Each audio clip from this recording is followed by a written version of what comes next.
Good morning all students. आज हम दिलीप कुमार गुप्ता कक्षा 9th की गणित में जो सर्वांग सम त्रिभुज के बारे में बता रहे थे लेसन 7 में, उसके बारे में आज देखो हमने क्या बता दिया था। पार्ट नंबर 2 में दो त्रिभुजों के सर्वांग समता के 5 नियम बताए थे, उसमें 3 नियम बता चुके थे। चौथा नियम आज बताएंगे, उसको देखो। चौथा नियम क्या होता है? चौथा नियम देखो, दो त्रिभुजों के सर्वांग समता के नियम की समकोण कर्ण अन्य भुजा। समकोण को इंग्लिश में क्या कहते हैं? देखो बच्चों, समकोण की अंग्रेजी होती है right angle. Right angle, right angle. और ये कर्ण है, कर्ण एक भुजा है। कर्ण की अंग्रेजी होती है हाइपोटेनस। Hypotenuse, hypotenuse. और अन्य भुजा की अंग्रेजी होती है साइड। तो देखो बेटा, समकोण means right angle, so R मिल गया, सो आर हो गया। फिर कर्ण को क्या कहते हैं? हाइपोटेनस, सो एस मिल गया। अन्य भुजा को एस कहते हैं साइड, सो एस मिल गया। तो चौथा नियम क्या हो गया? समकोण कर्ण अन्य भुजा फ्रॉम आर एच एस। क्या होता है सुनो, एक समकोण त्रिभुज की कर्ण वाली भुजा और कोई अन्य भुजा, कोई एक भुजा, दूसरे समकोण त्रिभुज की कर्ण भुजा और एक अन्य भुजा के अलग अलग बराबर हों तो वह दोनों त्रिभुज सर्वांगे सम होते हैं। सर्वांग सम हमने बताया था, जब एक त्रिभुज दूसरे त्रिभुज को पूरा ढक ले तो वो सर्वांग सम त्रिभुज कहलाता है।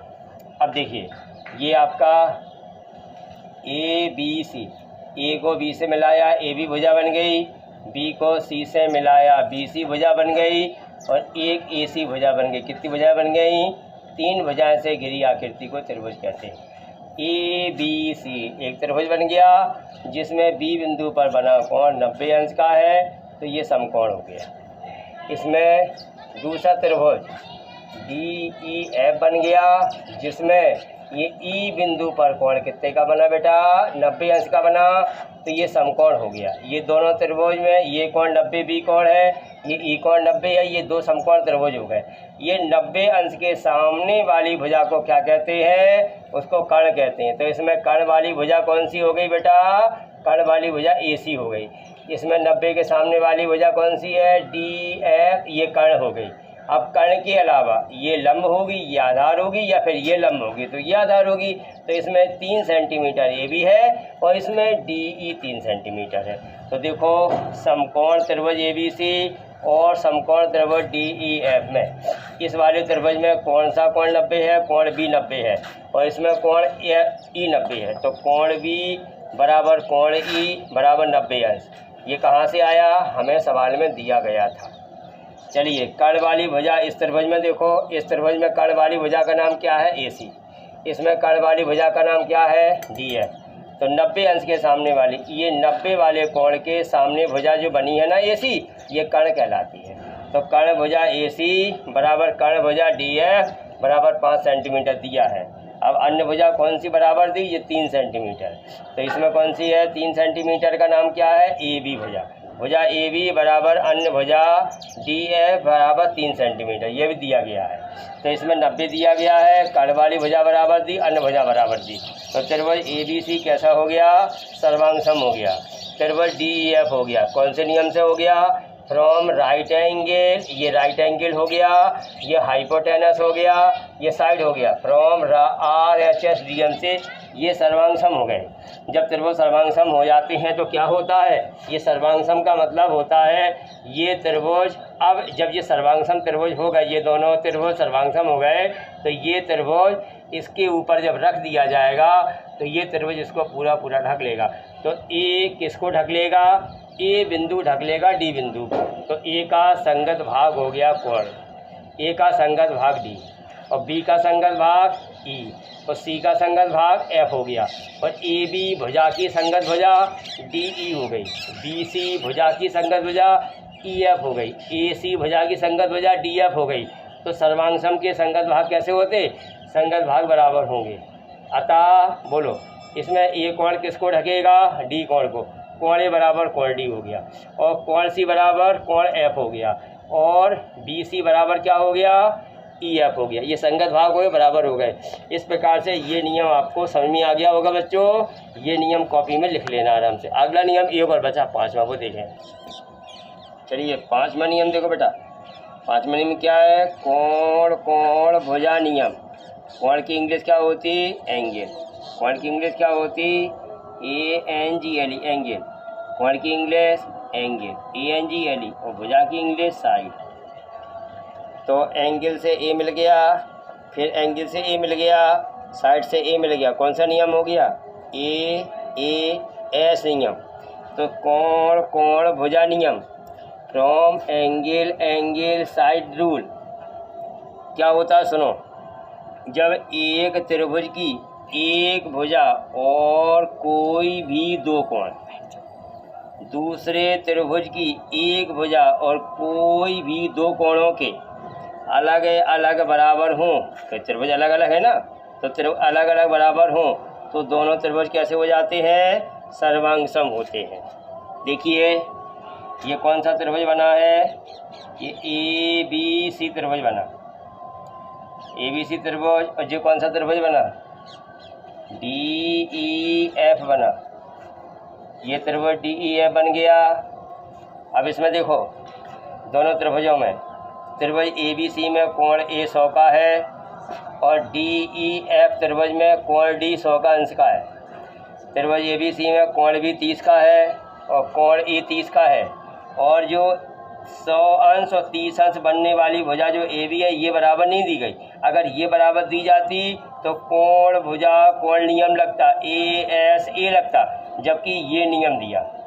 ये वाली भुजा बराबर दी, BC भुजा कितनी है 7 सेंटीमीटर और EF भुजा भी 7 सेंटीमीटर है, तो ये बराबर दी गई हैं। अब देखें यहाँ पे त्रिभुज ABC और त्रिभुज DEF में, इन दोनों त्रिभुजों में क्या होना है बोलो, इसमें कोण A कितने का है 100 का, कोण D कितने का है 100 का। कोण A बराबर कोण D, क्योंकि 100 अंश के बराबर हो गए, दिया है। अब कोण B कितने का है, देखो बेटा ये B बिंदु पर कोण कितने का बना 30 अंश का, और E पर कितने का बना 30 अंश का।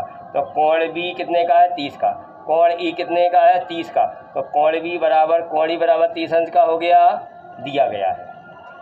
अब बोलो 7 सेंटीमीटर वाली भुजा कौन सी दी गई है, BC, और इसमें 7 सेंटीमीटर वाली भुजा EF। तो ये बराबर हो गई, कौन सी भुजा बराबर हो गई, BC और EF। तो भुजा BC बराबर भुजा EF बराबर 7 सेंटीमीटर, ये भी दिया गया है। तो बोलो दो कोण बराबर है और एक भुजा बराबर है, लेकिन जो भुजा बराबर है उसी पर बने दोनों कोण बराबर नहीं है, इसलिए इस नियम का नाम क्या हो गया, AAS। त्रिभुज ABC सर्वांगसम का निशान लगा दिया, त्रिभुज DEF हो गया। फ्रॉम कौन सा नियम हो गया, एंगल एंगल साइड, माने AAS रूल हो गया। तो ये त्रिभुज सर्वांगसम हो गए।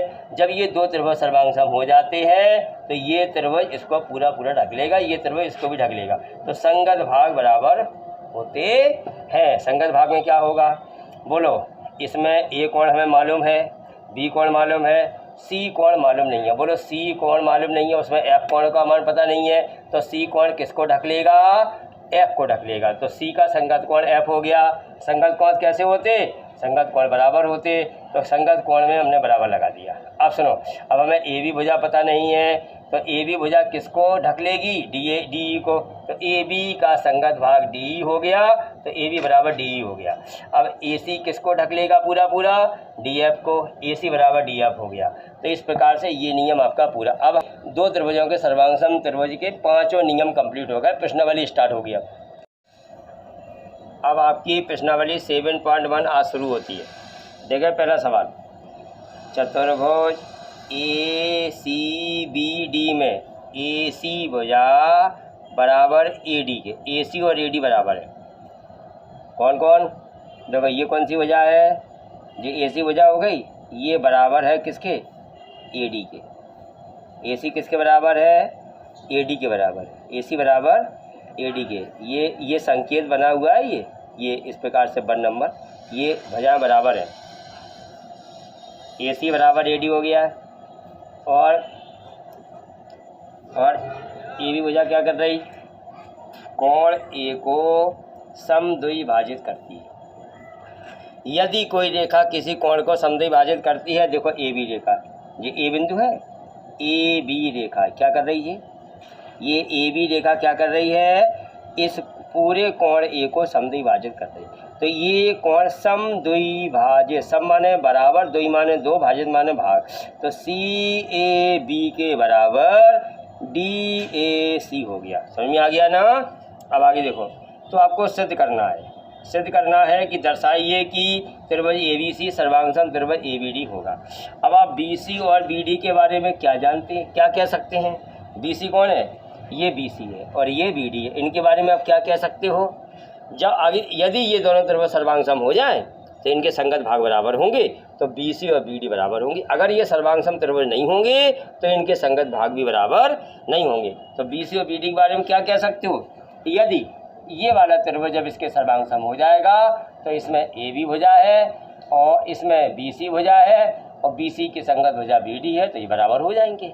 अब यहाँ देखो सॉल्यूशन देखो इसका, इस सवाल का सॉल्यूशन देखिए, सॉल्यूशन, इस सवाल का हल देखिए, बता क्या होगा, सुनिए। तो बोलो सबसे पहले कौन त्रिभुज, ये भी बता दो, बताओ ए बी रेखा किस कोण को समद्विभाजित कर रही, यहाँ बोलो, यहाँ बोलो ए बी रेखा किस कोण को, कोण ए को समद्विभाजित करती है, समद्विभाजित करती है। अब बोलो ए बी रेखा किसको समद्विभाजित करती है, बोलो बेटा ए बी रेखा, ए से बी तक जाओ, ए बी रेखा हो गई, ए कोण कहाँ है, ये ए कोण जो पूरा बना इसको समद्विभाजित कर रही, समद्विभाजित, सम माने बराबर भाग करना, द्वि माने दो, भाजित माने, समद्विभाजित माने बराबर दो भागों में बांटना। तो दो भाग कौन कौन से, ये कोण के, ये कोण का आधा भाग है सी ए बी और आधा भाग है बी ए डी। अतः कौन कौन से कोण बराबर हो गए, यहाँ बोलो कोण सी ए बी के बराबर क्या हो गया, कोण डी ए बी होगा। ये समीकरण एक बन गया। ठीक, अब आगे आ जाओ, और आगे ऊपर लिखा हुआ है ए सी बराबर ए डी दिया है, ए सी बराबर ए डी दिया है, ये समीकरण 2 हो गया। ठीक है, इसके बाद चलिए यहाँ आ जाओ, अब त्रिभुज ले लो, त्रिभुज ये ले लो, त्रिभुज ये कौन सा है, त्रिभुज ए बी सी, और दूसरा त्रिभुज कौन सा है, ए बी डी। इन त्रिभुजों को सर्वांग सम करना। चलो बताओ समीकरण एक वाला बोलो, ये समीकरण 2 में क्या लिखा, समीकरण 2 से समीकरण 2 वाला उतार दो, समीकरण 2 में क्या लिखा है, ये कौन सी भुजा है, ये ए सी भुजा है, बराबर किसके है, ए डी भुजा के बराबर है, ये दोनों भुजाएं बराबर है।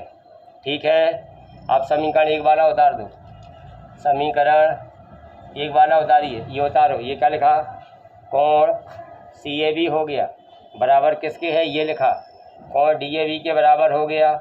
ये दो चीज़ें बराबर हो गई, एक भुजा बराबर हो गई और एक कोण बराबर। भुजा को इंग्लिश में क्या कहते हैं, साइड मानी एस, इस लाइन में एस मिल गया, इस लाइन में कोण मानी एंगल ए मिल गया। अब इसमें उभयनिष्ठ भुजा कौन सी है, दोनों में, दोनों त्रिभुजों में कॉमन साइड कौन सी है, कॉमन साइड उभयनिष्ठ भुजा कौन सी है, दोनों में ए बी भुजा दोनों में बन रही है। तो जो उभयनिष्ठ भुजा हो गई, क्या हो गई, भुजा ए बी दोनों त्रिभुजों में कैसी है, कॉमन साइड, कॉमन साइड माने उभयनिष्ठ भुजा। तो त्रिभुज क्या हो गए, त्रिभुज दोनों सर्वांग सम हो गए। कौन कौन त्रिभुज, ए बी सी और ए बी डी सर्वांग सम हो गए। नियम कौन सा लग गया, ये भुजा मानी, भुजा को इंग्लिश में side S I D, S हो गया, कोण का अंग्रेजी एंगल ए हो गया, फिर भुजा की अंग्रेजी साइड एस हो गया। कौन सा नियम लग गया, ए भुजा मानी एस, कोण मानी ए, भुजा मानी एस, कौन सा नियम लग गया, एस ए एस नियम फ्रॉम, कौन सा नियम लगा इसमें, एस ए एस रूल से ये त्रिभुज सर्वांग सम हो गए। अब जब ये सर्वांग सम होगा तो ये त्रिभुज इसके ऊपर रखेंगे तो पूरा ढक जाएगा, ये त्रिभुज इसके ऊपर रखेंगे तो पूरा ढक जाएगा। संगत भाग कैसे होंगे, संगत भाग बराबर होंगे। अब संगत भाग कैसे होंगे, संगत भाग बराबर होंगे। अब संगत भाग में देखो, इसमें देखो ए सी का यूज हम कर चुके, इस त्रिभुज में ए सी हम ले चुके और ए बी भी ले चुके, कौन सी बची, बी सी इसमें बची, बी डी इसमें बची, तो संगत भाग में बी सी और बी डी हो गए। अतः संगत भाग कौन कौन हो गए, बी सी का संगत भाग क्या होगा, बी सी का संगत भाग क्या होगा, बोलो बेटा, बी सी का संगत भाग बी डी होगा, बी सी का संगत भाग बी डी होगा। और संगत भाग कैसे होते हैं, बराबर होते हैं, इसीलिए बी सी किसके बराबर होगा, बी सी बराबर बी डी होगा। अब देखो यहाँ पर क्या था, बी सी और बी डी के बारे में आप क्या कह सकते हो, तो बोलो अब आप क्या कह सकते हो बी सी और बी डी के बारे में, बोलो आपको क्या दिख रहा है, ये दोनों बराबर हो गए, तो आप क्या कहोगे, बी सी और बी डी आपस में बराबर हैं, क्या कहोगे।